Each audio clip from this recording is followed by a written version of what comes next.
राधा वल्लभ श्री हरिवंश। राधा वल्लभ श्री हरिवंश। राधा वल्लभ श्री हरिवंश। राधा वल्लभ श्री हरिवंश। वृंदावनेश्वरी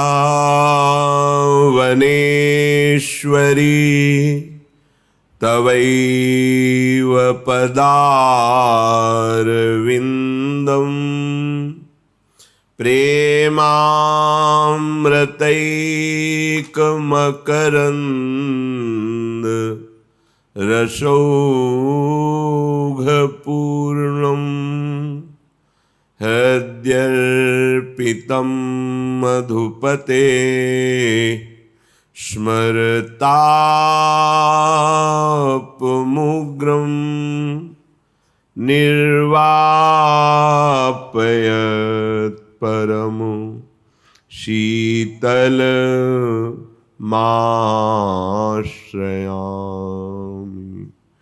निर्वापयत् परमो शीतलमाश्रयामि। परम शीतलमाश्रयामि। राधा राधा राधा राधा राधा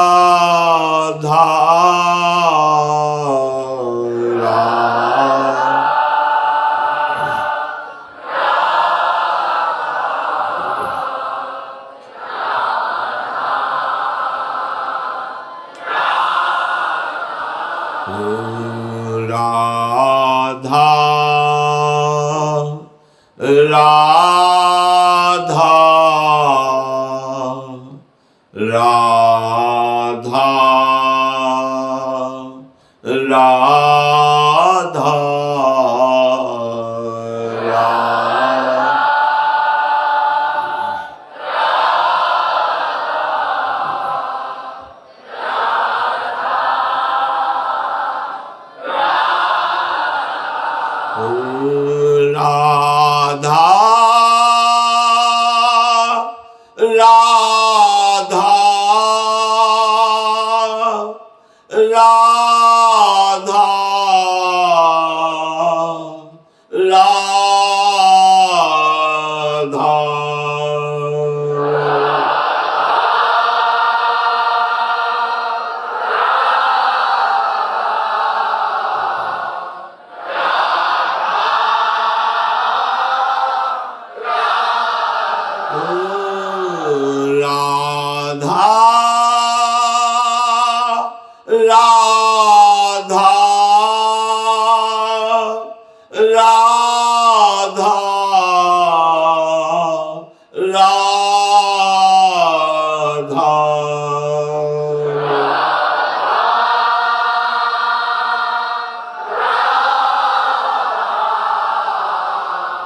राधा राधा राधा राधा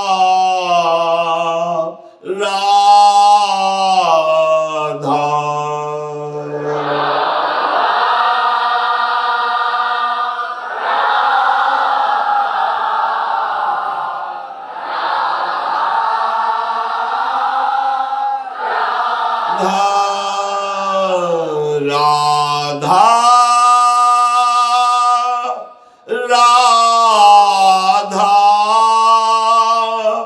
राधा राधा राधा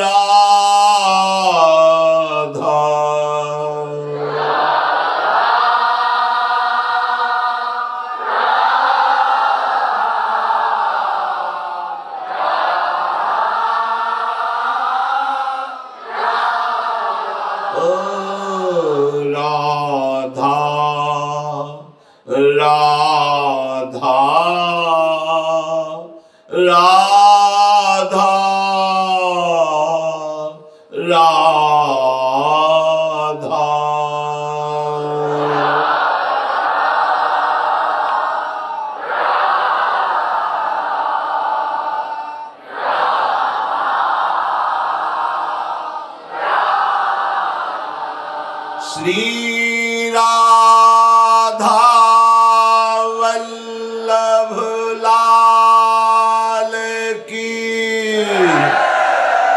जय। परम सच्चिदानंद घन प्रेमानंद स्वरूप नवनिभृत निकुंज महामहिम परम पावन श्री वृंदावन धाम, श्री वृंदावन धाम के लाडिले युगल चंद्र प्राणाराध्य श्री श्यामा श्याम समस्त हित परिकर निज परिकर। मन इंद्रियों के साथ देह भाव को लेकर के जो विचरण होता है यही बंधन है। मन इंद्रियों के साथ भगवत भाव में जो विचरता है यही जीवन मुक्तता है। देह भाव गलित हो जाना ही साधना का उद्देश्य है। देह कुटुंब ते जाए छूट सबही विधि नातो, आंतरिक राग रहित बाहरी व्यवहार युक्त कोई फर्क नहीं। आंतरिक राग सहित हमारी वृत्ति यदि संसार में विचरण करेगी दुर्गति है, क्योंकि हमारा समय व्यर्थ जा रहा है और आसक्ति ममता पुष्ट हो रही है। वो आंतरिक राग रहित बाहरी व्यवहार युक्त कोई फर्क नहीं। वो जीवन मुक्त महापुरुष अपने स्वरूप में स्थित है या स्थित हो जाएगा। हम बाहरी व्यवहार को सत्य मानकर जो अपने मन और इंद्रियों के साथ विचरण करते रहते हैं, प्रति पल प्रति सेकेंड, देखो आप ये चलती रहती धारा, इसी धारा को मोड़ना है साधना। श्रीपाद कह रहे हैं, न शास्त्र गुरु कोटिभिर न खलु लोक निंदा सतैर महानर दृष्टिभिर नहीं विपत्ति सौखेर नहीं मनागपि चनोत्सहे हत मनो युवत्या हृतम निरोधुमत ईदृशम किम वितासि वृंदाटमी। कोटि भेरनु करोड़ों बार शास्त्र गुरु आपको जो समझा रहे हैं ये अहेतुकी भाव से समझा रहे, तुमसे कोई स्वार्थ नहीं है, कोई अपेक्षा नहीं है, तुमसे किसी वस्तु पद प्रतिष्ठा की चाह नहीं है। जो शास्त्र उपदेश कर रहे हैं, जो गुरुदेव उपदेश कर रहे हैं, वो आपके महासुख के विधान के लिए है। शब्दों को मानिए, अभी जिन सुखों को हम सुख समझ रहे हैं, ऊपर से सुख दिखाई देता है, वस्तुतः वो दुख ही है, क्लेश ही है, अपवित्रता ही है, अशांति ही है। न शास्त्र गुरु कोटिभिर न खलु लोक निंदासते। तुम्हें करोड़ों बार गुरुजन समझा रहे हैं, शास्त्र सिद्धांत बता रहे हैं, पर तुम समझ नहीं रहे हो। लोक में भी निंदनीय कार्य तुम सैकड़ों बार करके पश्चाताप करते भी हो कि अब नहीं करूंगा, फिर भी तुमसे हो रहे हैं। तुम्हारी दृष्टि बदल गई है। अब इस दृष्टि को, जो बदली हुई दृष्टि है प्रकृति की तरफ, अब इसे प्रभु की तरफ करो। आपको करना होगा। बल मार्ग का उपदेश ये शास्त्र गुरु ईश्वर देते हैं, चलना आपको होगा। यदि आप सुन के अवहेलना करके इन्हीं भोगों में रत रहे, तो अब कौन सी ऐसी योनि हमें मिलेगी, कौन सा ऐसा अवसर मिलेगा जिससे हम इस मायामयी आकर्षण से मुक्त हो जाएं। हृदय की बात कह रहा हूं, समझना। बहुत बार ये देखा, कुछ ऐसी वासनाएं होती हैं कई जन्मों की, इतनी दृढ़ होती हैं कि बहुत समय तक भजन करने पर भी, ये जब तक भगवत साक्षात्कार नहीं होता तब तक ये बनी ही रहती सूक्ष्म रूप से।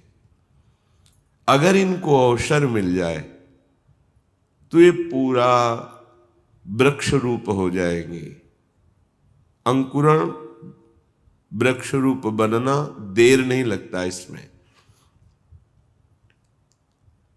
बहुत बार प्रयास करने पर वो वासना अपने द्वारा नष्ट नहीं की जा सकती, ये देखा है। उसके लिए गुरुदेव के चरणों में, आराध्य देव के चरणों में मन से बार बार त्राहिमाम बोलकर रोना पड़ता है। ये अंदर की बात कह रहे, आगे चल के देख लेना। आर्त भाव से रोना पड़ता है, प्रभु हार गया, क्या करूं, कैसे करूं। चाह नहीं है पर वासना है। ये एक अजीब स्थिति साधन काल में देखी गई।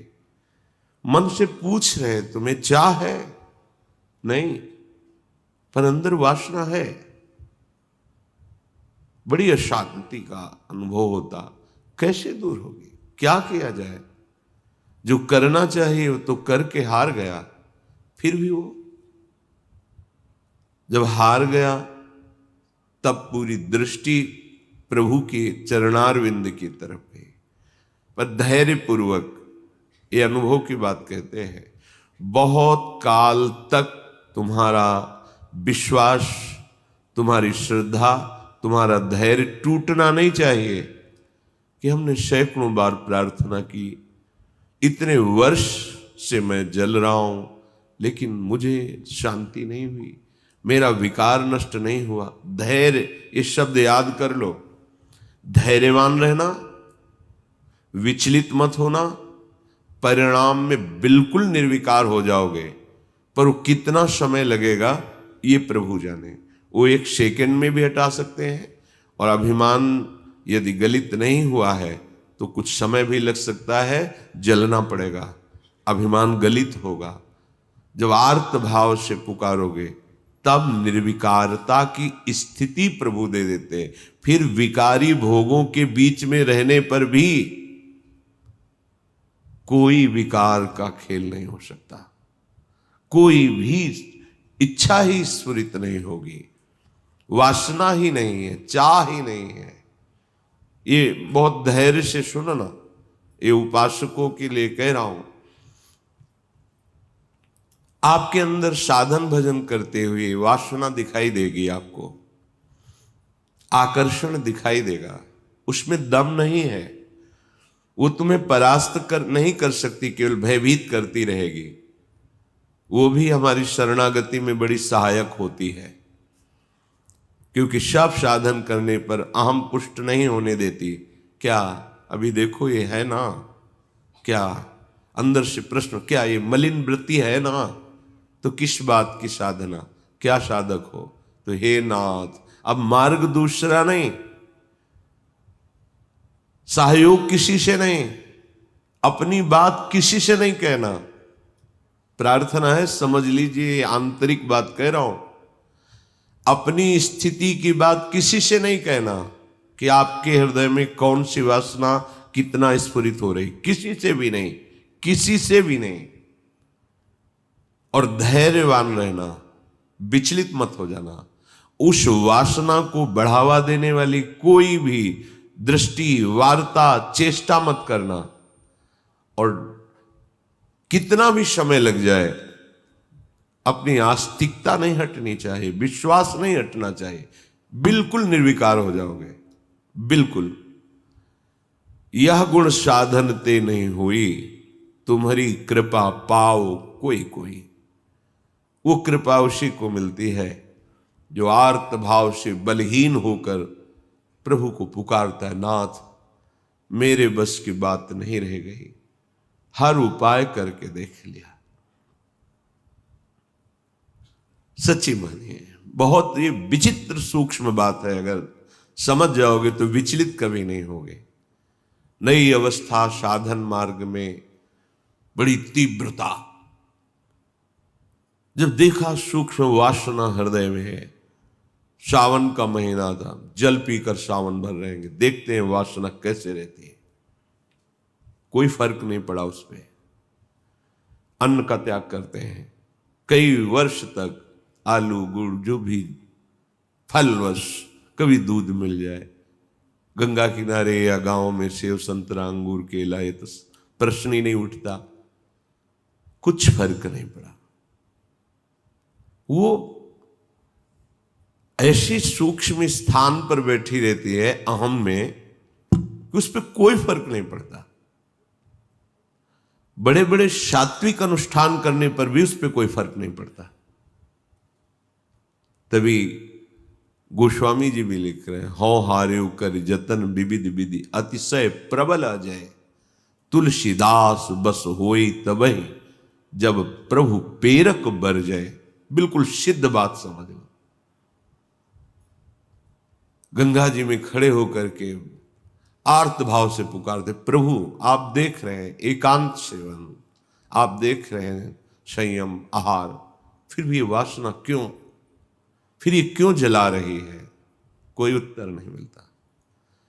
पर दूसरा मार्ग नहीं, किसी का संग नहीं, किसी से प्रश्न नहीं, पता नहीं कैसी सलाह दे दे कि हमारा विश्वास, हमारा धैर्य विचलित हो जाए। नहीं, अपनी बात प्रभु से। प्रार्थना में बहुत सामर्थ्य देखी है। ये अंदर की बात कह रहे हैं, बिल्कुल समझ जाना। ये इसलिए कह रहे हैं, ये मार्ग बहुत फिसलन वाला मार्ग है, बहुत संभाल संभाल के कदम रखने। अंततोगत्वा ये आया कि हैं हम आपके, जैसे भी हैं वैसे आपके। अब आप देख लो, जैसे रखना चाहते हो वैसे रखो। नाथ मैं हार गया हूं, आप देख लो। कब वो चली गई पता ही नहीं चला। जिससे हम लड़ते रहे, जिससे हम जलते रहे, जिसके लिए हम साधन करते रहे, नहीं फर्क पड़ा। और जब उनके भरोसे छोड़ दिया, कब वो वृत्ति चली गई पता ही नहीं चला। इसीलिए बात कल चिंतन में चल रही थी कि अगर कोई समझ पाए तो इसे जरूर बताएं कि ये करने से नहीं होता, ये होने से होता है। बस देख लिया, मैं आपके बनने योग्य नहीं हूं, पर जैसा हूं आपका हूं। देख लो प्रभु, आप राजी हो तो राजी, मैं जलता रहूंगा, कुमार्गगामी नहीं बनूंगा, अन्य अवलंबन नहीं लूंगा, जलता रहूंगा। आप राजी हो मेरी जलन में, जीवन भर जलाते रहो। आप देख लो, अब मेरे बस का नहीं रहा। क्योंकि वो सूक्ष्म ऐसा कि वहां कोई प्रहार ही नहीं पहुंच रहा।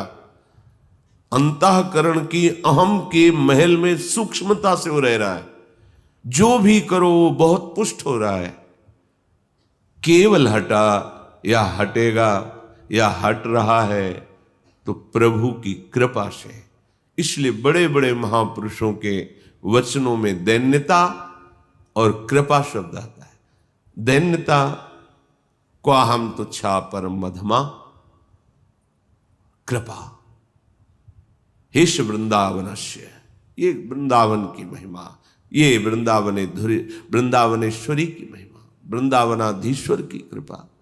ये अंदर से कह रहा हूं, समझ लो, एकदम समझ लो। धैर्यवान रहना, विचलित मत होना, ये न सोचना कि इतना समय हो गया अभी नष्ट नहीं हुआ। बिल्कुल नष्ट हो जाएगा, पता ही नहीं चलेगा। जैसे आप कब जवान हुए, कोई तारीख, कोई तिथि, किस दिन आपकी दाढ़ी मूछ उगी, आपने समय, तारीख, ऐसे वो घड़ी भी याद नहीं रहेगी कब आप निर्वासनिक हो गए। कभी स्मृति में आएगा, अच्छा ये तो बहुत वर्षों से जलाया, वो तो अब ढूंढे भी नहीं मिल रही वृत्ति, गई। देखो प्रभु की कैसी कृपा हुई, ऐसा अनुभव होता है। श्रीपाद कह रहे कि शास्त्र और गुरुदेव के वचन करोड़ों बार समझाए जा रहे, तुम्हें समझ में नहीं आ रहा। जिससे लोक निंदा हो, ऐसी चेष्टाएं, ऐसे आचरण, तुम क्यों संयम में नहीं रह रहे। देखो इतना तो है कि हृदय जल रहा है, पर चेष्टाओं पर अंकुश होना चाहिए। हृदय में चाहत जला रही है संसार के भोगों की, पर हम बाहर से संयोग नहीं होने देंगे। तो उससे क्या होगा, वो क्रमशः हर बार कम होती चली जाएगी, शांत होती चली जाएगी, पर पूर्णतया निर्विकार स्थिति ये भगवत कृपा से होती है। मनागपि च नोत्सहे हत मनो युवत्या हृतम निरोधुमत ईदृशम किम विताश वृंदाटवी। ए भाई, अपने भाग्य को नीचा मत गिराओ। माया के द्वारा अपरहित मन से अधर्माचरण मत करो, बहुत पछताना होता है। प्रमाद स्थिति में समझ में नहीं आता, गलती हो जाती है। जब गलती हो जाती है तो उत्साह नष्ट हो जाता है, तो लगता है अब क्या, फिर वो गलती पे गलती, गलती पे गलती करता हुआ, फिर उसको लगता है इसके बिना तो मैं जी ही नहीं सकता। गया हतभाग्य, नीचे गिर गया, भाग्य नष्ट हो गया उसका। जो मनुष्य जीवन, दिव्यता, भगवत तत्व का बोध, भगवत प्रेम प्राप्ति, जगत मंगल करने वाला, वो गिर गया। जहां हमें ये बनना चाहिए था, वहां हम वासना के अधीन हो गए। श्रीपाद कह रहे हैं, अगर कोई रोक सकता है मुझ पतित को, निरुद्ध मत ईदृशम किम विताश वृंदाटवी, तो मुझे वृंदावन रोक सकता है। श्रीपाद की निष्ठा धाम की अद्भुत है। ये धाम मुझे निर्विकार कर देगा। हिया फिरे स्वार्थ आपने, भजन गए फिरे बाह। श्री ध्रुवदास। वृंदावन का जिसको अनुभव हुआ तो देखा है कि वृंदावन का आश्रय ले ले तो धीरे धीरे वो हृदय को निर्विकार कर देता है, प्रिया प्रीतम में कर देता है। यहां से बाहर जो आते जाते जन अनुभव करें, यहां एक आते ही एक दिव्यता है, एक अलौकिक निर्विकार की स्थिति अपने आप यहां है। बाहर निकलते ही वो भजन, वो आनंद, वो चिंतन अपने आप हट जाता है, क्योंकि त्रिगुणात्मिका माया का प्रवाह है। ये धाम है। जो निरंतर धाम में वास करते हैं, अगर वो सावधान होकर के रहने से रहे, तो श्रीपाद कह रहे हैं कि राधा कीर्ति सुधा रसेन रसना,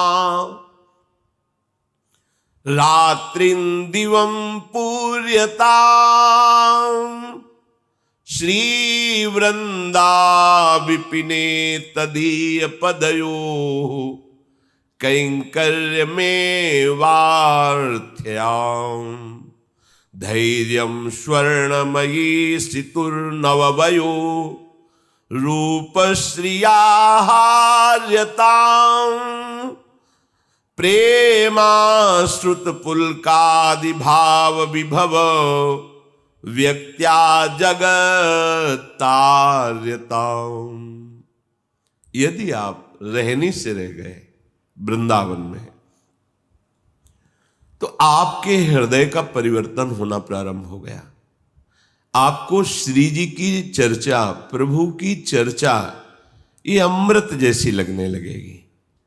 जैसे देखो, आपको कोई कहे कि 3 बजे रात्रि के जग के दिनचर्या करके स्नान आदि आपको पहुंचना है, कितना बोझा लगेगा इस समय सोना छोड़ करके दिनचर्या। लेकिन बिना किसी कष्ट के आप, बिना किसी विषाद के आप बिल्कुल उत्साहित होकर, तैयार होकर सत्संग में आते हैं। ये वृंदावन की कृपा है जो हमारे मन को ऐसा किया गया है। नहीं तो शरीर सुख में ही हम संतोष किए हुए बैठे हैं, परमार्थ की, अध्यात्म की वृत्ति की तरफ है ही नहीं। वर्तमान के भोगों में मगन हुआ प्राणी वो भविष्य को नहीं देख पा रहा है कि मेरी अमूल्य श्वासें, मेरा अमूल्य समय व्यर्थ में नष्ट हो रहा है। शरीर छूटने के बाद फिर पछताना ही पछताना है। कोई वस्तु, व्यक्ति, स्थान, पद हमारे साथ नहीं है। केवल प्रभु का नाम, प्रभु का चिंतन, प्रभु की सेवा, सत्संग, यही सत्य सच्चिदानंद है। यही तुम्हें शरीर छूटने के बाद परम सुख देगा। देखो, लौकिक सुखों के भोगों में लोग प्राण त्याग रहे हैं। तुम्हें एक जरा सा विवेक केवल धारण करने की जरूरत है। तुम्हें खुद दिखाई देगा कि सब धोखे में जीवन नष्ट हो रहा है। अज्ञान है इसलिए नहीं समझ में आ। थोड़ा सा विवेक, थोड़ा सा ज्ञान जागृत हो तो आप वैराग्यवान बन जाएंगे अंदर से।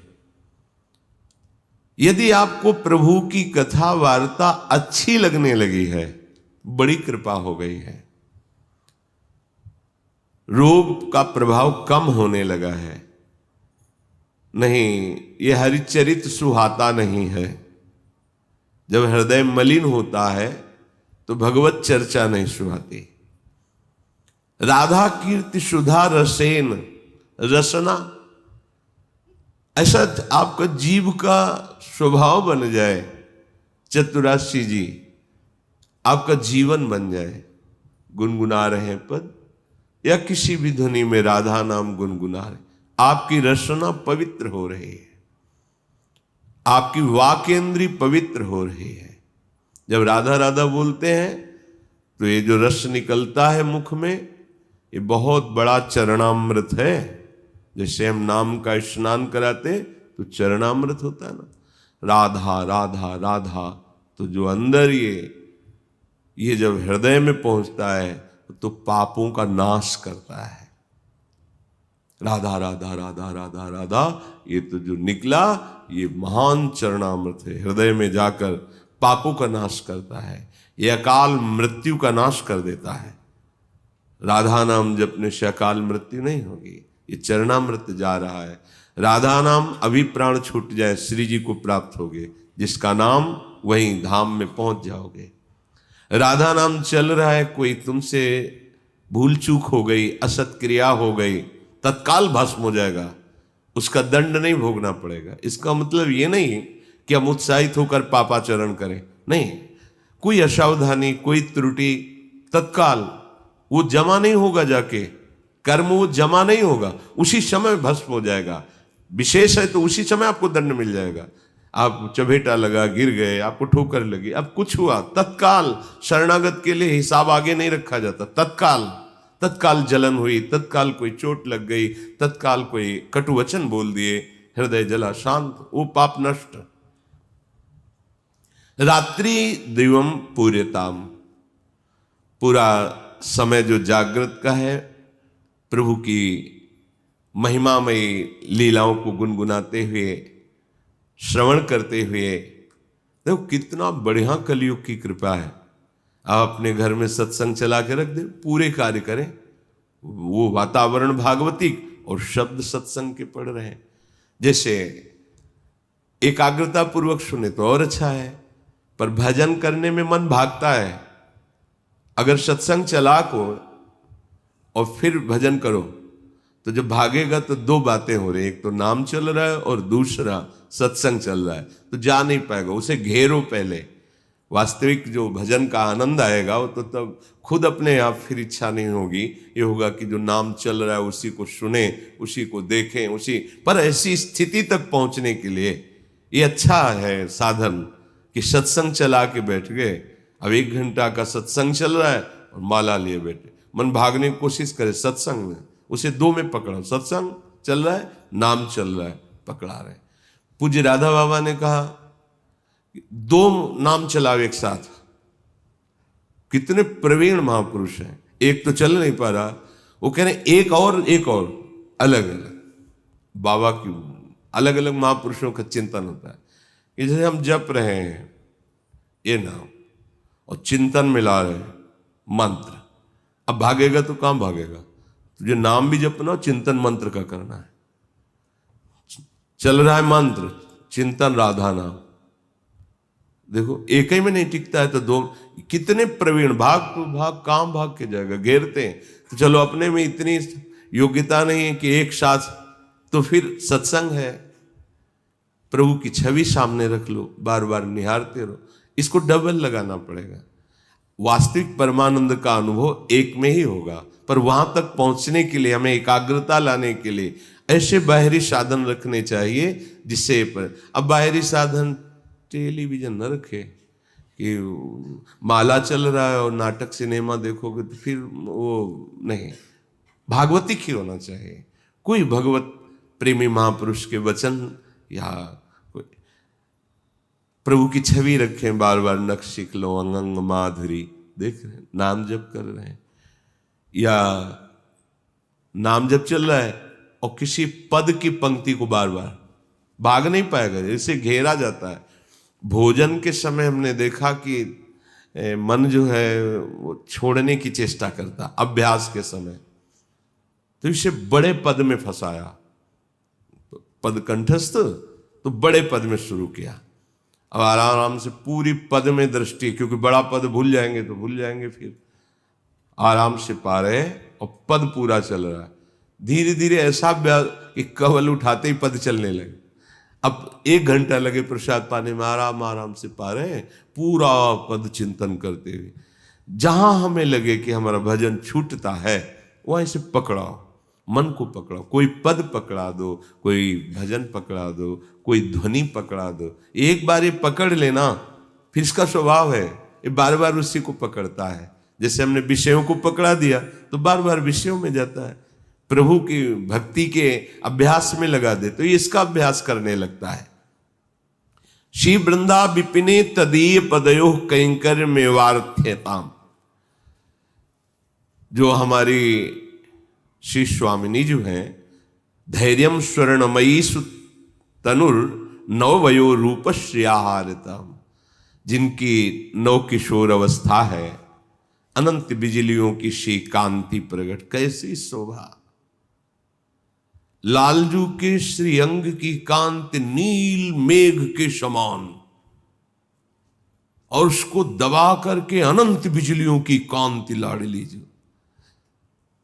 प्राण इस आनंद को नहीं झेल सकते। आचार्य कृपा, मंत्र कृपा, धाम कृपा, ये सब एक साथ प्रकट होती तब इस शोभा को सहने की सामर्थ्य आती है। जैसे नील जलधर के ऊपर बिजली चमके, एक बिजली चमकती है। लालजू की श्री अंग का लावण्य, ऐसी श्यामता वो सृष्टि में ही नहीं है। श्याम कांति, और कोटि कोटि कंदर्पों को भी मूर्छित करने वाला रूप लालजू का, और उसको दबा करके अनंत बिजली, पीतारुण क्षय अनंत तडिल्लता भाम, श्याम कांति के ऊपर जैसे बिजली चमक रही, ऐसे अनंत बिजलियों की मृदु कांति, और गौर वर्ण रूप लाडली जू का है। बस देह कुटुम ते जाए छूट सब ही विधि नाथ, पाचक भूले देह शुद्धि। अब देह शुद्धि, ऐसा रूप पान हो रहा है, ऐसा थोड़ी ब्रह्म सुख को भी लघु कर देने वाला, मोक्ष सुख को भी लघु कर देने वाला ये रूप है। ये रूप रसाशों का पान करके रसिक जन घूर्णित नेत्रों से सदैव श्री श्यामा श्याम की सेवा में मगन रहते हैं। कैंकर्य मेवार्थताम, अहो भाग्य है जिनका श्री जी की सेवा मिली।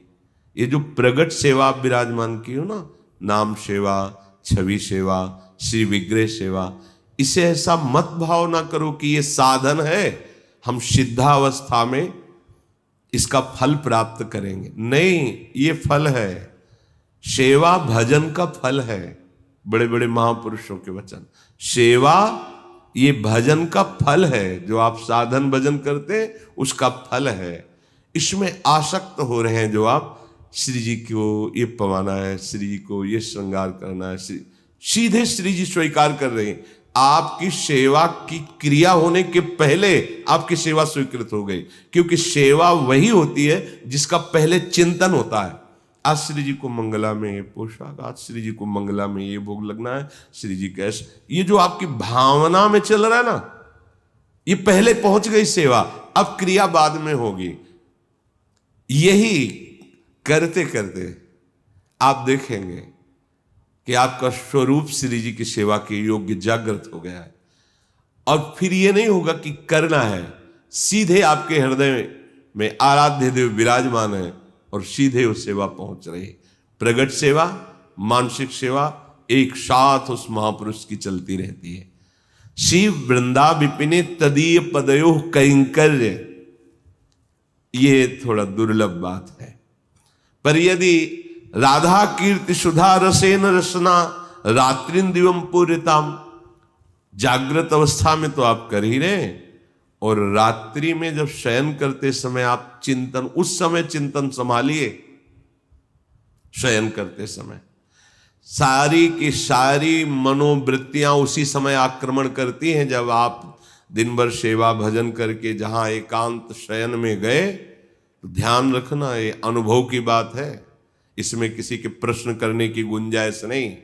जहां आप एकांत कमरे में, एकांत कुटिया में, विश्राम स्थली में गए, अवसर है उस मन और इंद्रियों को, जिसको दिन भर साधना के द्वारा तुम दबाए रखे हो, अब वो तुम्हें दबाने की चेष्टा करेगा, तो हमें अवसर ही नहीं देना। उसी समय शांत भाव से अपने आराध्य देव के किसी पद का या मंत्राकार वृत्ति, क्योंकि जो साधक जन है उनकी शैया भी परम पवित्र होती है। उनको ऐसा नहीं कि शैया में लेटी हुई आप मंत्र नहीं जप सकते हो, ऐसा नहीं, वो हर समय पवित्र रहते हैं, उनकी शैया भी परम पवित्र होती है। उसी समय मंत्राकार, अब सो गए, जगे तो मंत्राकार वृत्ति थी, तो मंत्राकार ही जगोगे, ये एक लाखों बार का अनुभव है। जो जहां पद गाते हुए बेसुध हुए, वही पद चल रहा है सुध आने पर, जागृत होने पर।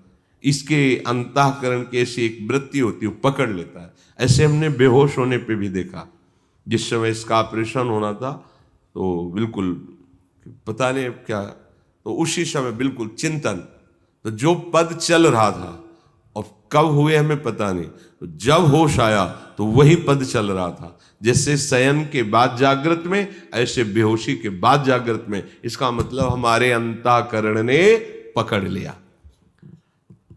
रात्रिम दिवम पूर्यताम, दिवम तो जागृत में हम अभ्यासरत हैं, लेकिन रात्रि हमारी पवित्र होनी चाहिए।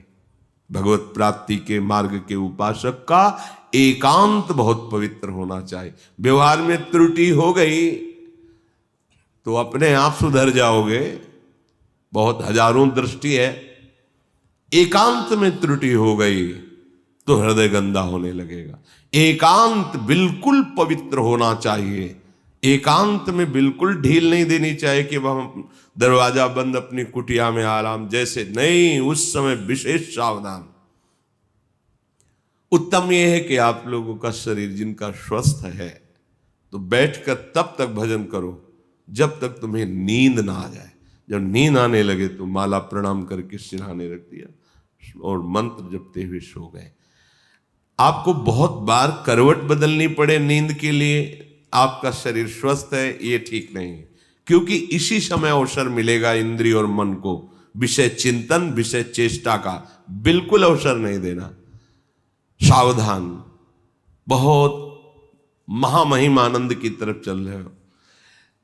रोना आएगा एकांत में, एकांत में आप बार बार प्रभु को कहोगे जिता दिया जिता दिया, आपका हृदय कहेगा, बार बार कहोगे नाथ बड़ी करुणा अपार दया, चल के तुम चुपचाप देखो, जैसा शास्त्र कह रहा है, गुरुजन कह रहे हैं। धैर्यम, धैर्यवान बनो। श्री प्रिया प्रीतम के चरणारविंद की जो सेवा है वो जब रंग लाती है तो प्रेमाश्रुत पुलकादि भाव विभव व्यक्त्या जगत तार्यताम, शरीर पुलकित होने लगता है। अश्रु प्रवाह अपने आप होने, कोई उसमें कारण नहीं होता। क्यों रो रहे हैं, कोई कारण नहीं, स्वाभाविक ऐसे। प्रेमाश्रुत पुलकादि भाव विभव, भाव रूपी वैभव उसके हृदय में बढ़ने लगता है। दूर थोड़ी होते हैं प्रिया प्रीतम। भावोत्सवेन भजताम रस काम धेनु, अद्भुत रस अद्भुत सुख देते हुए नेत्रों में, मन में, प्राण में, बुद्धि में, हृदय में समाये रहते हैं। आप जैसे सिद्धांत से कहा जा रहा है वैसे चलो। अश्रु पुलकावली भाव संपत्ति दिन प्रतिदिन बढ़ने लगती है और उसके द्वारा फिर जगत तार्यताम, फिर वो सारे जगत को तार देता है। जगत तार्यताम, संकल्प नहीं करना पड़ता, स्वाभाविक। जैसे इत्र की शीशी कहीं भी खुल जाए तो स्वाभाविक वातावरण सुगंधमय हो जाएगा, ऐसे ही प्रेमाश्रुत पुलकादि भाव विभव व्यक्त्या जगत तार्यताम, उसमें ऐसी स्वाभाविक सामर्थ्य जागृत हो जाती है कि जगत का परिवर्तन होने लगता है। विषय की तरफ जाने वाली इंद्रियां भगवान की तरफ स्वयं आकर्षित होने लगती है। विषय चर्चा करने वाली वाक्य इंद्री प्रभु के जश में निमग्न हो जाती है, प्रभु का नाम जपने लगती है। नाना प्रकार की कुमार्गगामी चेष्टाएं हट करके दैवी संपदा आने लगती है। केवल उस महापुरुष का श्रवण, चिंतन, सानिध्य किसी तरह प्राप्त हो जाए, उसका निश्चित जीवन परिवर्तित हो जाएगा। प्रेमाश्रुत पुलकादि भाव विभव व्यक्त्या जगत तार्यताम, देवर्षि नारद जी ने भी कहा है, सतरति सतरति शालोकांतार्यति। हम जहां हार रहे हैं वहां अपने प्रभु को पुकारें, किसी दूसरे से सलाह नहीं लेनी। बिल्कुल ये हमारी बात बैठा लीजिए। अपने मन की पीड़ा किसी से नहीं कहनी। रहीमन मन की मन व्यथा रखिए मन में गोए, वही बात। रहीमन मन की मन व्यथा रखिए मन में गोए, गोए मन छुपा के किसी से मत कहो। आनंद की बात नहीं कह रहे, आनंद तो छुपाना ही है, लेकिन जो हमें वासनात्मक या कोई भी क्लेश प्राप्त हो रहा है हमें किसी से नहीं कहना। रहीमन मन की मन व्यथा रखिए मन में गोए, सुनी इठ लई है लोग सब बांट न लई है कोई, हानि हो जाएगी। देखो इतना परेशान होने की जरूरत नहीं। आपको अगर ऐसा है तो कभी कभी ऐसी सलाहें मिली तब लगता है नहीं नहीं, तस्मात् शास्त्रम प्रमाणम थे। कभी सहाते सहाते आग में घी डालने से कभी आग शांत नहीं होती। विषयाभ्यास बढ़ता जाएगा तो दुर्गति पक्की, भगवदाभ्यास बढ़ता जाएगा तो मुक्ति पक्की। क्या करने निकले हो, दुर्गति या सदगति? जब हम भगवत मार्ग के पथिक हैं तो हमें बहुत सावधान। ऐसा नहीं कि गलती किसी से होती नहीं, गलतियां हो जाती हैं, त्रुटि हो जाती है, पर गलती पे गलती होती रहे ये बात ठीक नहीं है। सुधार करना हमारा लक्ष्य है। बहुत जन्मों से बिगड़ेल मन है, हमें गिरा सकता है, लेकिन वो गिरा के ही रखे, ऐसी उसकी सामर्थ्य नहीं, क्योंकि हम भगवान के अंश हैं। सदगुरु का बल है, उनकी वाणी, उनके सिद्धांत, उनके विचार, वो हमें सुरक्षित पहुंचा देंगे प्रिया प्रीतम तक। खूब नाम जप, नाम कीर्तन, लीला गायन, लीला श्रवण, प्रभु की सेवा, इसी से हमें परम पद की प्राप्ति हो जाएगी। यदि हम गुरु आज्ञा का उल्लंघन करते हैं तो फिर हमें परमार्थ का पता नहीं चल सकता। कागभूषुंड जी अपना अनुभव गरुण जी से बता रहे हैं। भगवान शंकर की मैं अनन्य भक्ति करता, बहुत समय व्यतीत हुआ, हरि की निंदा करता, देवताओं की निंदा करता, संपत्ति नष्ट हो गई, तो अवधपुरी से चलकर उज्जैनी पहुंचा। वहां काफी समय के बाद मुझे कुछ व्यवस्था मिली। मन में आया कि शायद ये जो हमारी दुर्गति है, हरि निंदा, देव निंदा, अशांति, हमने गुरु नहीं बनाया इसलिए है।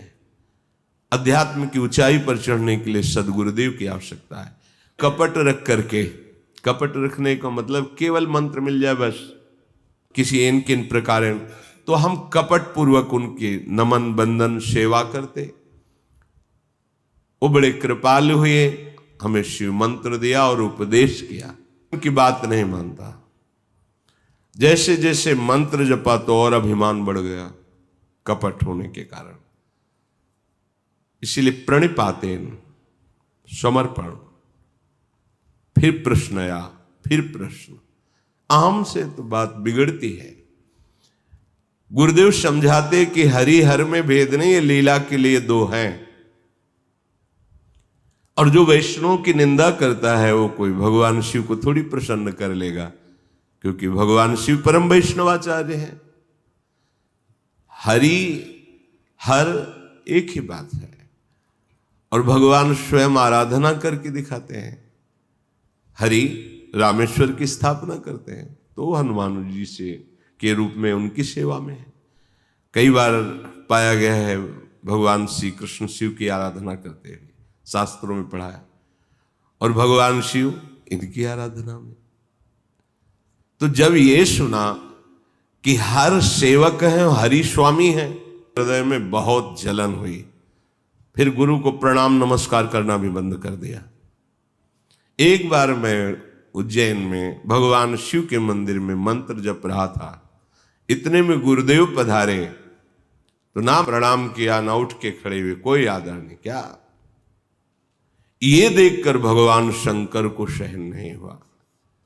भगवान शंकर ने आकाशवाणी, मंदिर में वाणी प्रकट हुई कि अरे नीच, जिसने तुम्हें मंत्र दिया, जिसने तुम्हें उपदेश दिया, वही मंत्र जप रहा है और उन्हीं मंत्रदाता का अपमान कर रहा है। अरे मर्यादा के विपरीत चलने वाले अधम, यदि मैं तुझे आज दंड न दूंगा तो मेरा श्रुति मार्ग बाधित हो जाएगा। जो गुरुदेव से ईर्ष्या द्रोह करते हैं वो करोड़ों युग रौरो नरक में पड़ते हैं। जे सठ गुरुशन ईर्ष्या करें, रौरो नरक कोटि युग पर। देखो ये माया की ही चाल है।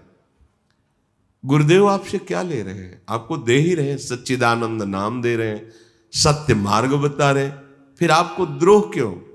ये ईर्ष्या क्यों? ईर्ष्या द्रोह ये तो जगत की मलिन अंतःकरण। गुरुदेव के प्रति क्यों करें? वो तुमसे कुछ लिए हैं क्या? तुम्हें दिए ही तो है ना, फिर उनसे क्यों नजर टाइट करके बात करते हो? क्यों? क्या अपराध किए हैं? तुम्हारा परम मंगल कर रहे हैं, तुम्हारे मंगल के लिए प्रभु उनके हृदय में बैठ के बोल रहे हैं, तो उनकी बात मान लो।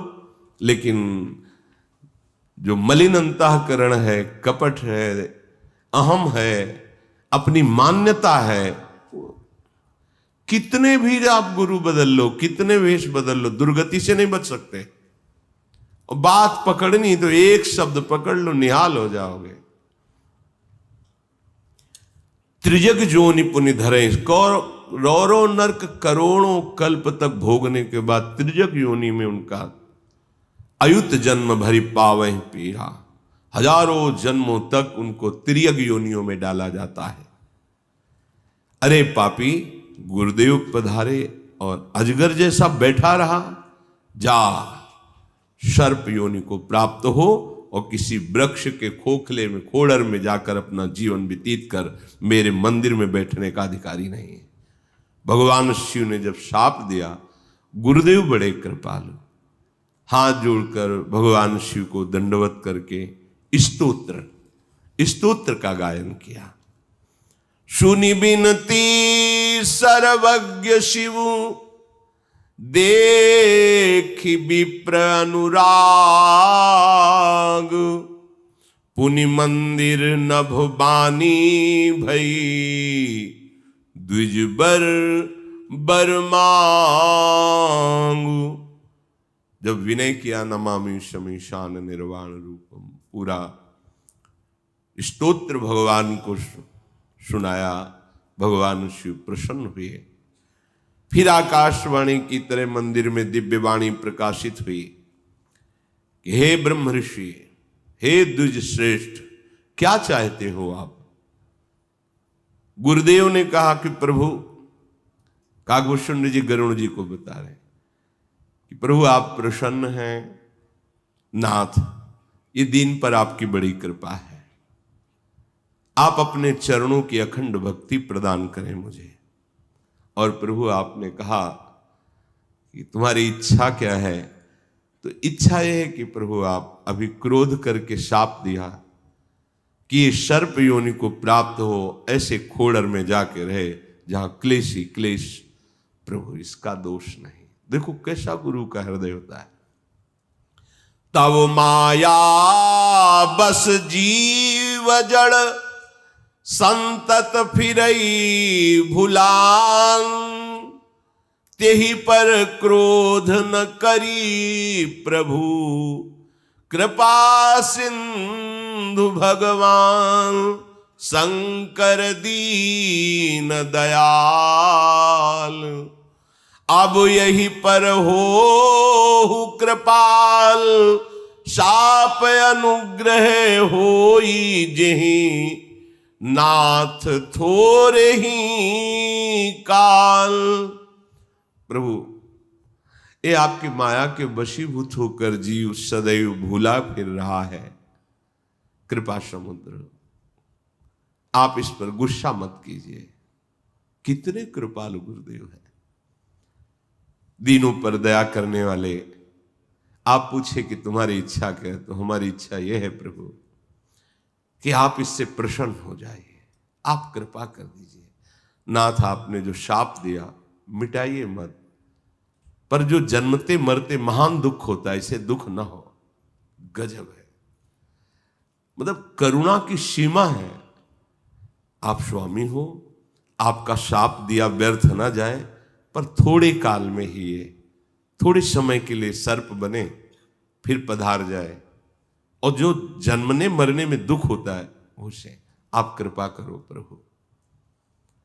कृपा निधान, मेरी प्रबल इच्छा है कि ये जीव जो मेरी शरण में हुआ आपकी आराधना कर कैसा भी, अब इसका कल्याण निश्चित हो जाना चाहिए। यही बात होती है गुरु के हृदय। सच्चे जो सदगुरुदेव भगवान हैं, सत्य स्वरूप हैं, वो यही चाहते हैं कि आप परम पदवी को प्राप्त हो इन केन प्रकारेण। चलो भागो, कहाँ भागोगे? जिस मोड़ पे जाओगे वहीं खड़ा मिलेगा गुरुदेव, और तुम्हें वहीं से रोकेगा, वहीं संभाले। भाग लो, जहां भाग के जाओगे अखंड मंडलाकारम व्याप्तम चराचरम, वो संभालेगा। काहे को इतना परेशान करते हो? तुम्हारे लिए परम मंगल विधान है। अगर अनुकूल हो जाओ तो बहुत जल्दी आनंद में डूब जाओगे, प्रतिकूल हो जाओगे तो बड़े बड़े ऑपरेशन होंगे, पर स्वस्थ तो होगे ही, आज नहीं तो कल। समय काहे को बर्बाद करें? इसका कल्याण होना चाहिए। और हाथ जोड़कर प्रणाम किया जिधर से वाणी प्रकट हो रही थी। आवाज आई, एव मस्तो, ऐसा ही हो। यद्यपि इसने अक्षम्य अपराध किया है, गुरुद्रोह, ये अक्षम्य अपराध है। जिसे खिलवाड़, ये माया बड़ी प्रबल होती है। गुरु की कृपा से ही बलवान हुए 1000 भुजाएं हुई बाणासुर की। जिस पर्वत में मारे चकनाचूर हो जाए, जिस दिग्गज को ललकारे हट जाए, कोई सामने नहीं। भगवान शिव का कृपा पात्र, तो भगवान शिव के पास ही जाकर भुजाएं फड़काते, 1000 भुजाएं, और आप प्रभु गुरु आप ही आओ, 2-2 हाथ हो जाए, जाओ जाओ तुम्हारी खुजली मिटाने वाला आने वाला है। फिर सुदर्शन चक्र से सारी खुजली मिटाई। यही है, गुरु कृपा से हमारा पोषण होता है, गुरु कृपा से ही हमें सतमार्ग का दर्शन मिलता है। हम उन्हीं को हे भाव से देखने लगते हैं। क्या नहीं, जो उनके सहज वचनों को स्वीकार कर लिया, वो सहज में माया मुक्त हो गया। वो माया मुक्त करने के लिए मायापति ही उनके हृदय में बैठ के बोलते हैं। यद्यपि इसने भयानक अक्षम्य अपराध किया, गुरुद्रोह, मैंने इसको दंड देकर पवित्र करना चाहा है। देखो भगवान का भी दुलार, ये जो दंड है ये पवित्रता है। बहुत मलिन हो जाने पर फिर थोड़ी रगड़ लगानी पड़ती कपड़े में। इसको जो दंड दिया है इससे पवित्र होगा। पर तुम्हारी कृपा देखकर इस पर अब मैं रीझ गया। तुम इतने कृपालु, तुम्हारी क्षमाशीलता, ये साधु का बहुत बड़ा गुण है, क्षमाशीलता। ये माना बहुत कठिन है, क्षमाशीलता, क्षमा करना बहुत। जैसे कहते हैं आप जानते हो इतनी बार ऐसे फिर ऐसे, हाँ ये भी तो जानते हैं ना कि वो अपने स्वभाव में बरत रहा है, और यहां जिनकी आराधना कर रहे उनका स्वभाव है। नहीं कहूं न रिस कहूं भूली हूं न होत सकी। तो अभी वो बात उन्हीं के स्वभाव से, आराध्य देव का स्वभाव उतरता है उपासक में। यदि आप प्रतिकूलस्य वर्जनम, तो बहुत जल्दी आप आनंद प्राप्त कर ले। ये क्षमाशीलता, परोपकार देखकर मुझे बहुत प्रियता लगी। क्षमाशीलता से भगवान बहुत जल्दी रिझ जाते हैं। कोई कैसा भी, राधे राधे, आगे बढ़ो। मुझे वैसे ही प्रिय है जैसे प्रभु श्री हरि मुझे प्रिय है। क्षमाशील मुझे वैसे ही प्रिय है जैसे प्रभु हरि प्रिय है। ये 1000 जन्म सर्प योनि प्राप्त करेगा, 1000 जन्म, 1000 बार ये सर्प बनेगा, 1000 बार ये मरेगा, ये तो व्यर्थ नहीं जाएगा। परंतु इसे जो जन्मने और मरने का दुख है, इसे प्राप्त, जन्मत मरत दुषाह दुख होई, ये स्वल्पो नहीं व्यापी से। तुम्हें कृपालु देख करके जाओ, इसको जन्मने मरने का दुख नहीं प्राप्त होगा। कौन्यू जन्म मिटी नहीं ज्ञाना, और आप कृपालु हो इसलिए इसकी स्मृति आबाद कर देता हूं। इसके हृदय में याददाश्त रहेगी, आपकी कृपा की, हमारे भजन की याद, स्मृति रहेगी। किसी भी जन्म में इसकी स्मृति माया बाधित नहीं कर पाएगी। देखो तो रघुनाथ जी की पूरी अवध में इसका जन्म हुआ, फिर मन मेरे में लगाया, पुरी के प्रभाव से, आपकी कृपा से, मेरी आराधना से अब इसके हृदय में विशुद्ध हरि भक्ति प्रकट होगी। भगवान शिव ने कहा, गुरु कृपा से, अवध में जन्म लेने के प्रभाव से, मेरी आराधना से इसके हृदय में विशुद्ध हरि भक्ति प्रकट होगी। मेरा वचन सत्य होता है। हे द्विज श्रेष्ठ, हमारे प्रभु को प्रसन्न करने का एक मैं उपाय तुम्हें बताता हूं। भगवान शिव कह रहे हैं, सुनु मम बचन सत्य अब भाई, हरितोषण व्रत द्विज सेवकाई, अब जन करही विप्र अपमाना जाने सुसंत अनंत समाना। जो ब्रह्म ऋषियों की सेवा करता है, भक्तों की आराधना करता है, वो हरितोषण व्रत है। सबसे बड़ा व्रत हरितोषण, हरि प्रसन्न हो जाते हैं। क्या व्रत? भगवान के भक्तों की आराधना। जो ब्रह्म ऋषि जन है, इनकी अपराध कभी न बनने पावे। काकभूषण जी अब जन करे विप्र अपमाना। ए सावधान, कभी जीवन में अब भक्त अपराध न बनने पावे, किसी ब्रह्म ऋषि का अपमान न करना। जानते हो ये संत अनंत भगवान के साक्षात स्वरूप हैं, साक्षात भगवान ही इनके हृदय में स्फुरित है। इंद्र कुलिश ममसूल विशाला काल दंड हरि चक्र कराला। जो इन कर मारा नहीं मरई विप्रद्रोह पावक सो जरई। इंद्र का वज्र, मेरा भयानक त्रिशूल और काल का दंड और हरि का सुदर्शन चक्र अमोघ है। एक बार जिस पर प्रहार हो गया व्यर्थ नहीं जाएगा, लक्ष्य को वेद करके ही आएगा। इंद्र का वज्र, भगवान का त्रिशूल, काल का दंड और हरि का सुदर्शन चक्र। पर कह रहे इनका भी मारा जो ना मरे, वो भक्त द्रोह से, गुरु द्रोह से, ब्रह्म ऋषियों के द्रोह से वो भस्म हो जाएगा, वो नष्ट हो जाएगा।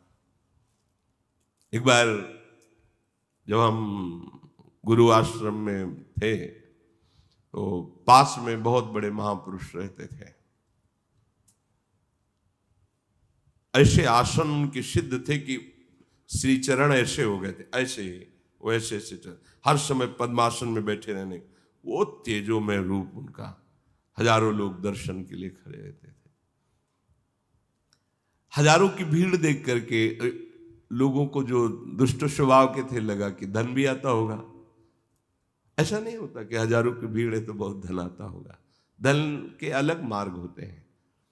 करुणा में जैसे अपने माँ पुत्रों से मिलती है, ऐसे बड़े संत सबसे मिलते हैं। उनका कोई लोभ लालच थोड़ी होता है कि आया हमें कुछ, फिर संत, फिर क्या जाना, फिर पाया क्या? विषयी पुरुषों के चंद विषय कणों को अगर वो चाह रहे तो उनसे श्रेष्ठ तो वो हुए जो आए हैं। क्योंकि उनसे हम चाह कर रहे तो वो श्रेष्ठ नहीं हुए।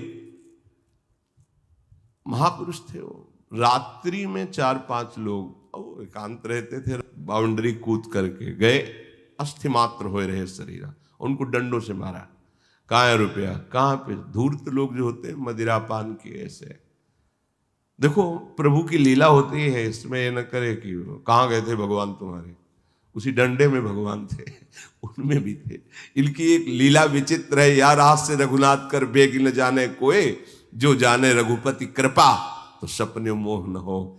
अज्ञान में प्रश्न, ठाकुर हरिदास को कोड़े लग रहे थे, कहाँ थे तुम्हारे भगवान जो बाल बांका भी नहीं कर सकते? वहां तो 22 बाजारों में कोड़े मार मार करके।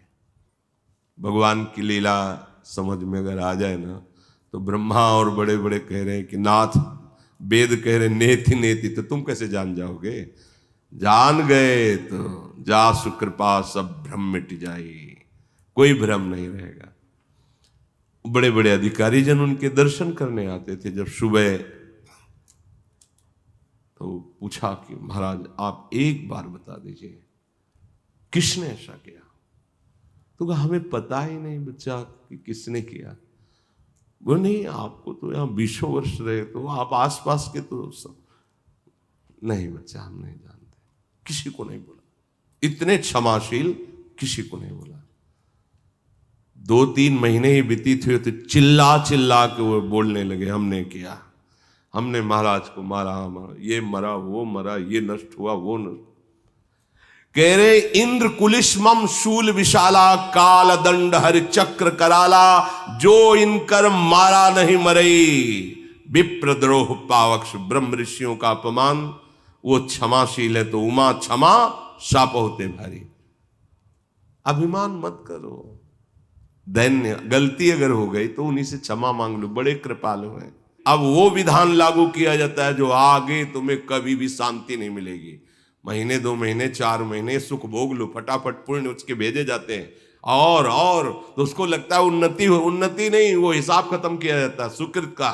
अपमान से भारी सुकृत नष्ट हुए, चंद सुकृत रह गए, उनको भोग लो, इसके बाद जब लागू होगा यह हिसाब और पूर्व जो दुष्कर्मों का फल, फिर तुम्हारी जो त्राहिमाम मचेगी। बहुत होश में भगवान शिव कह रहे हैं इंद्र के वज्र से, मेरे त्रिशूल से, काल के दंड से और हरि के सुदर्शन चक्र से भी जो न मारा जा सके, वो भी संत द्रोह, भक्त द्रोह, ब्रह्म ऋषियों के द्रोह से भस्म हो जाएगा, नष्ट हो जाएगा। विवेकवान बनो। अगर किसी भी भक्त का अपमान नहीं हुआ और आराधना करते रहे तो तुम्हारे लिए कुछ भी दुर्लभ नहीं होगा। मेरा एक आशीर्वाद तुम्हारे पास सदैव रहेगा, गुरु प्रसन्नता देखकर कि तुम्हारी अबाध गति होगी। आज से तुम जहां भी जाना चाहोगे बेरोक टोक चले जाओगे, तुम्हारे लिए कोई रोक नहीं। जहां जाना, जिस सभा में, ब्रह्म सभा में, वरुण सभा में, जिस सभा में जाना चाहो, जिस लोक में जाना चाहो, चले जाओगे। भगवान शंकर के वचन सुनकर गुरुदेव पुलकित हो गए। ये और गुरुदेव ने भी कहा ऐसा ही हो।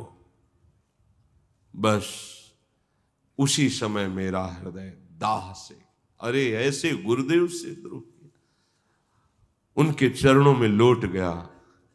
गुरुदेव ने हृदय से लगाया, दुलार किया, कहा जाओ, भगवान शिव की कृपा हो गई, अब तुम्हें माया नहीं व्यापेगी। निरंतर जो मंत्र दिया है, भजन परायण रहो, गुरुदेव के चरणों को हृदय में रख करके अपने, अब भाव जो बदला, गुरुदेव के चरणों को अपने हृदय में रखकर घर आया। काल की प्रेरणा हुई, मेरा शरीर छूटा और मैं विंध्याचल में जाकर के सर्प योनि को प्राप्त हुआ। पर गुरुदेव की कृपा से बार बार सर्प शरीर मिलता और छूट जाता। कुछ ही काल 1000 बार जन्म लेना था। बिना कोई कष्ट के, बिना किसी श्रम के हमारा जन्म होता और शरीर छूट जाता सर्प योनि में। हे हरि के वाहन गरुण जी, जैसे मनुष्य पुराना वस्त्र त्याग देता है, नया पहन लेता है, ऐसे मुझे लगता है योनि त्यागने में बार बार। भगवान शिव जी ने वेद की मर्यादा रखी, मुझे क्लेश भी नहीं हो पाया। पक्षीराज, मैंने बहुत से शरीर धारण किए और उनको छोड़ा, पर शिव कृपा से मुझे ज्ञान है। पशु पक्षी देवता मनुष्य क्रम से न जाने कितने शरीर मुझे मिले। 1000 बार तो सर्प योनि, फिर कितने शरीर मिले। उन शरीरों में मैं रहता, पर मेरी स्मृति आबाद रहती, इसलिए किसी शरीर से राग नहीं हुआ कि कितने छोड़ चुके हैं, ये भी छूट जाएगा। अपने लोगों को लगता है पहली बार आया हूं इस शरीर में, इसीलिए इससे ममता हो गई। काकभूषण जी कहते हैं, मैं इसीलिए शरीर से राग नहीं रखता, ये छूटना है, ये छूटना है। इस प्रकार ये शरीर छूटते गए, पर मेरे हृदय में एक शूल बना रहता, एक दुख रहता। जब मैं भजन करता तो मेरा हृदय धिक्कारने लगता कि अरे गुरु द्रोही, तूने इतने कृपालु गुरु को कैसे भाव से देखा। एक शूल मुहि बिसर न काऊ, गुरु कर कोमल शील स्वभाव। ऐसे करुणा में गुरुदेव, जिनके कारण मुझे अबाध स्मृति प्राप्त हुई, भगवान शिव की कृपा मिली, हरि की भक्ति मिली, और मैं नीच उनका विरोध करता, उनके विपरीत चलता। गुरु की दयालुता और अपनी नीचता का स्मरण मुझे हर योनि में रहता, शूल की तरह मुझे चुभता। फिर मेरा अंतिम शरीर जो हुआ वो ब्राह्मण का हुआ। वेद पुराण देवता भी ऐसे शरीर को दुर्लभ बताते हैं। मैं वहां ब्राह्मण शरीर में जब जन्मा तो बालकों के साथ भगवान की बाल लीलाओं का गान करके खेलता। जब सयाना हुआ तो मुझे पिता पढ़ाने लगे, पर मैं विचार करता किस पढ़ाई से क्या होगा, मुझे तो भगवत प्रेम प्राप्त करना है, मुझे उस सत्य वस्तु को प्राप्त करना है। इस समय नष्ट करने से क्या होगा? लाखों बार पढ़ा है लेकिन टीका क्या? और एक बार हरि बोलो, अब अगला जब बोलोगे तो दूसरा होगा हरि, तीसरा, वो कम नहीं होने वाला। तो विद्या पढ़ कर तो फिरो औरन को अपमान, नारायण हरि विद्या नहीं सो विद्या धूर समान। मैंने विचार किया मुझे नहीं पढ़ना, लाख पढ़ा। ऐसा जड़ भरत जी के भी चरित्र में आता है, पिता उनको पढ़ाने की चेष्टा। अब पढ़ गए, जो पढ़ने का सार है वो समझ में आ गया। एक दिग्विजयी काशी में गए, उनको सरस्वती जी सिद्ध थी। काशी के विद्वानों से कहा सब मिलकर मुझसे शास्त्रार्थ करो, नहीं तो कागज में अपने हार के दस्तखत करो। विद्वानों को पता था कि बहुत प्रकांड विद्वान सरस्वती जिसकी वाणी में विराजमान है, कौन इससे जीतेगा। तो महान भगवत स्वरूप में स्थित कबीरदास जी उस समय वहीं विराजमान। उनका हमारे यहाँ सबसे विद्वान है, अगर वो परास्त हो गए तो पूरी काशी परास्त हो गई। ऐसे किस किस से आप शास्त्रार्थ करोगे, विद्वानों की नगरी है। तो कबीरदास जी के पास गए, उनका यदि आप या तो हार स्वीकार कर लें और या आप हमसे शास्त्रार्थ करें। पहले तो उन्होंने वैष्णव दैन्यता में किया, तो ज्यादा तुम कह या ये बात बताओ पंडित, तुम पढ़ के समझे हो कि समझ के पढ़े हो? अब जो सरस्वती को बुद्धि प्रदान करते हैं, उन भगवान में स्थित होकर महापुरुष, उनकी बुद्धि ही काम न करे। महाराज जी प्रश्न नहीं समझे, बोले फिर समझ लो, सरल भाषा में बोल रहे हैं, पढ़ के समझे हो कि समझ के पढ़े हो? अब उसको उत्तर ही उनको नहीं आता। पढ़ के समझे हो कि समझ के पढ़े हो? अगर पढ़ के समझे होते तो ये तर्क विवाद बंद करके उस सच्चिदानंद में स्थित हो जाते। यदि समझ के पढ़े होते तो भी स्थित हो जाते। दोनों में अभी तुम्हें कोई ज्ञान नहीं, ना समझ के पढ़े हो ना पढ़ के समझे हो, वो तत्व पर पहुंच ही नहीं पाए। आखिरकार शरणागत हुए, शिष्य बने और सब छोड़ करके भगवान की भक्ति में लगे। काकभूषण जी विचारने लगे कि ऐसी पढ़ाई पढ़ के क्या होगा, मुझे तो भगवत तत्व प्रेम चाहिए। पिताजी पढ़ा पढ़ा कर हारे, पिता पढ़ाई पढ़ाई बिल्कुल नहीं पढ़ा। कुछ समय बाद पिता काल के वश होकर पधार गए। भक्तों की रक्षा करने वाले भगवान का आश्रय लेकर चल पड़ा अकेला। जहां जहां मुनीश्वरों के आश्रम देखता, वहां वहां जाकर के उन ऋषियों को प्रणाम करता, सिर नवाता। हे गरुण जी, उन महापुरुषों से भगवान की चर्चा के विषय में प्रश्न करता, वो कहते मुझे परम आनंद मिलता। हरि का स्मरण करता, उनके गुणानुवाद करता हुआ मैं जहां चाहता वहां चला जाता। भगवान शिव का आशीर्वाद था। सबके हृदय में ये तीन वासनाएं बहुत प्रबल होती हैं, स्त्री भोग की, पुत्रेषणा, धन एकत्रित हो जाए, वित्तेषणा, और मेरी कीर्ति बढ़ जाए, लोकेषणा। भगवान की कृपा से तीनों ऐषणाएं हमारी शांत हो गई थी। काकभूषण जी कह रहे, ये बड़ी बड़ी खाई हैं जिनमें बचना मुश्किल होता है भगवान की कृपा से। पुत्रेषणा, वित्तेषणा, लोकेषणा। अब मैं ब्रह्म ऋषियों के दर्शन किए, जब उनसे पूछता कि कैसे श्री राम जी का साक्षात दर्शन पाऊं, वो कहते ईश्वर सर्वभूतमय है, कोई कहता निर्गुण है, कोई कुछ। अलग अलग महापुरुषों के मत होते हैं। मुझे सब अच्छा नहीं लगता।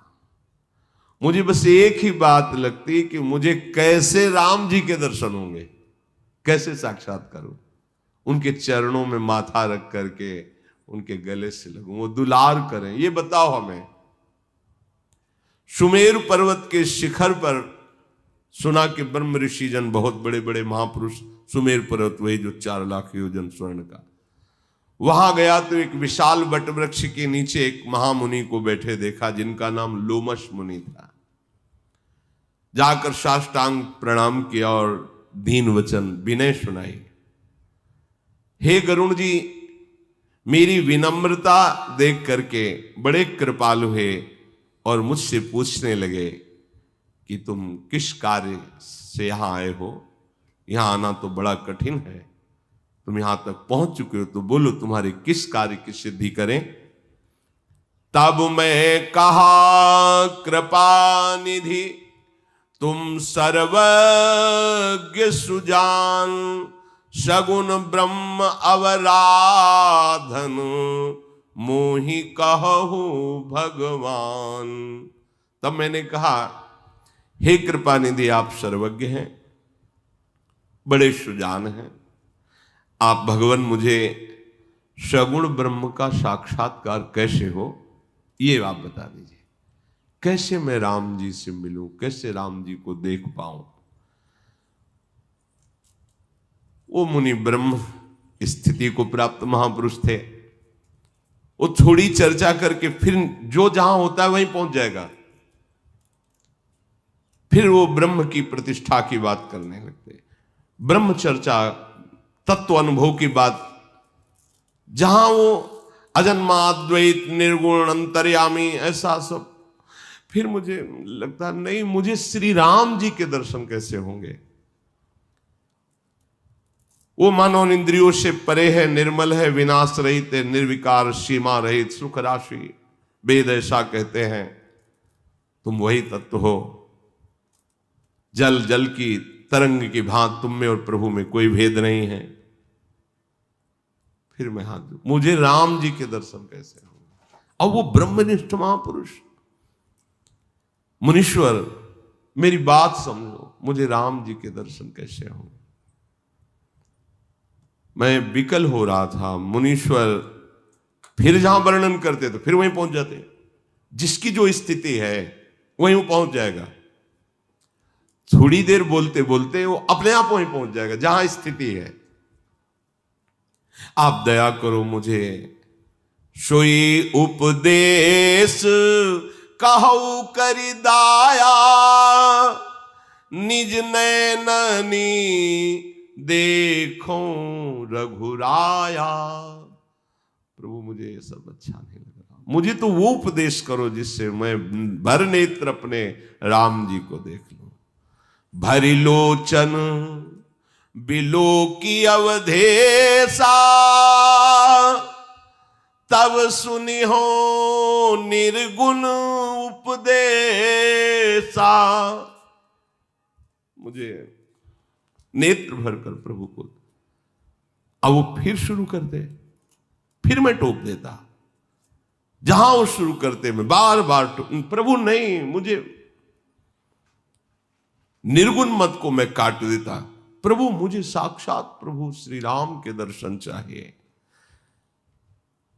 और वो करते सगुण निरूपण, फिर पहुंच जाते निर्गुण में। स्थिति निर्गुण की है तो उत्तर प्रत्युत्तर बार बार मेरे काटने पर, वचन काटने पर, अवहेलना करने पर उनको क्रोध आ गया। कागुशुंड जी गरुण जी से कह, सुनु प्रभु बहुत अवज्ञा किए, उपज क्रोध ज्ञान इनके हिए।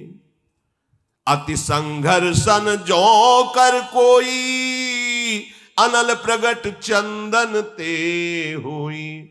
चंदन का स्वभाव शीतलता करना है। बार बार चंदन की लकड़ी परस्पर ही रगड़ो तो अग्नि पैदा हो जाएगी। ऐसे ही बार बार अवज्ञा करो ज्ञानी महापुरुषों के, तो उनमें भी रोष प्रकट हो जाता है। अब बार बार मैं उनकी बात काट देता तो एकदम वो क्रोधित हो गए। बारंबार शकोप मुनि करे निरूपण ज्ञान, और मैं अपने मन बैठ तब करो विविध अनुमान। कि क्रोध की द्वैत बिनु, क्रोध की द्वैत बुद्धि बिनु, द्वैत की बिनु अज्ञान, माया बस परिचिन्न जड़ जीव की इस समान। मैं बार बार चिंतन करता कि मुनि को क्रोध आ गया। क्रोध तो तब होता है जब द्वैत हो, दूसरा हो।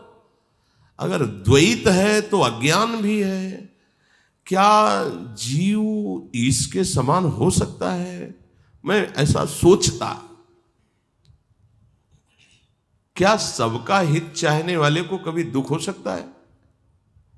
क्या जिसके पास पारसमणि वो दरिद्र हो सकता है? क्या दूसरे से द्रोह करने वाला कभी निर्भय हो सकता है? क्या कामी पुरुष कभी शुभगति प्राप्त कर सकता है, कलंक रहित रह सकता है?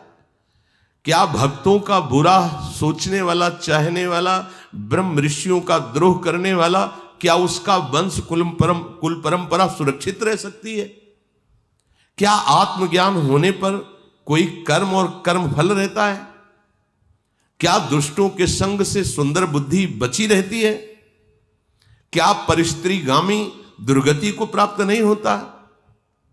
क्या परमात्मा को जान लेने पर भी जन्म मरण का चक्र बना रहता है? क्या भगवान और भक्ति की निंदा करने वाला कभी सुखी हो सकता है? क्या बिना नीति का रहस्य जानने वाला कोई राजा उत्तम हो सकता है? क्या हरि का चरित्र वर्णन और श्रवण करने से पाप रह सकते हैं?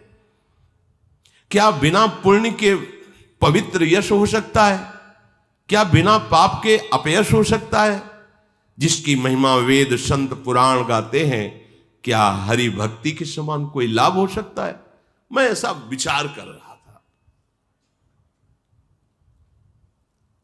बड़ी युक्तियां मन में सोच रहा था और महर्षि क्रोध के आवेश में हो गए। मेरे मन में बस यही विचार चल रहा था कि मनुष्य शरीर प्राप्त करके भगवान का साक्षात दर्शन करना, इससे बड़ा कोई लाभ नहीं है। विचार आगे में जो फिर लोमश ऋषि जी उनको आवेश में आकर दंड देते हैं। अगर भगवान के प्रति अपनापन है तो वो दंड भी बहुत बड़े वरदान का स्वरूप बन जाता है। ये आगे परिचय बताए। शेष चर्चा श्री राधा वल्लभ लाल की।